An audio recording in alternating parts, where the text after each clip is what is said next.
Hi friends, ఈరోజు పచ్చి అరటికాయ గొజ్జు ఎలా చేయాలో చూపిస్తాను.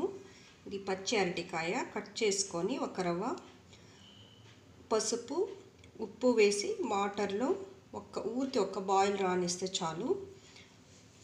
దానికి మసాలాకి పచ్చి కొబ్బరి, శనగపప్పు, కొద్దిగా తినే పుట్నాల పప్పు అండేది, సాంబార్ పొడి కాస్త, ఇవి మూడు మిక్సీకి పట్టుకోవాలన్నమాట. మిక్సీకి పట్టుకొని ఇప్పుడు తిరాబాత్ వేసుకోవాలి. ఒక బాండీ పెట్టుకొని బాండీలో ఒక 2 స్పూన్లు నూనె వేసుకొని ఆవాలు కొద్దిగా వేసుకొని జీలకర్ర కొద్దిగా వేసుకోవాలి. ఎర్రగడ్డలు, కరివేపాకు వేసి వేయించుకోవాలి.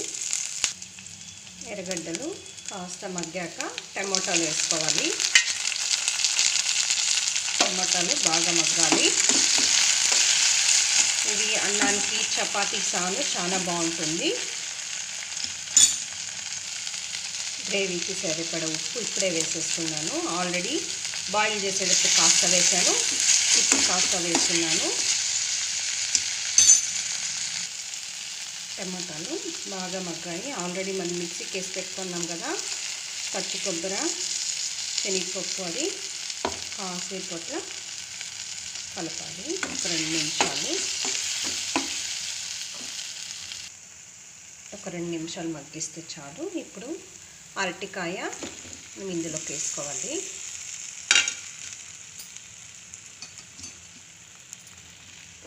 బాగా మిక్స్ చేసుకోవాలి. ఒక 2 నిమిషాల తర్వాత కాస్త నీళ్లు పోసుకోవాలి.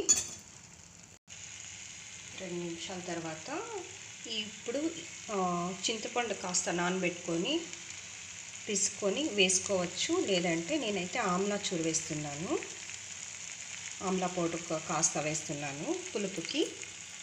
ఇప్పుడు మనము వాటర్ సాను కాస్త వేసి ఒక 2 నిమిషాలు మగ్గనివ్వాలి. ఇప్పుడు మనం ఆఫ్ చేసుకొని ఒక సర్వింగ్ బౌల్లోకి తీసుకుంటే మన అరటికాయ గొజ్జు కూర రెడీ. నచ్చితే లైక్ చేయండి, షేర్ చేయండి, సబ్స్క్రైబ్ చేసుకునేది మర్చిపోవద్దండి ఫ్రెండ్స్.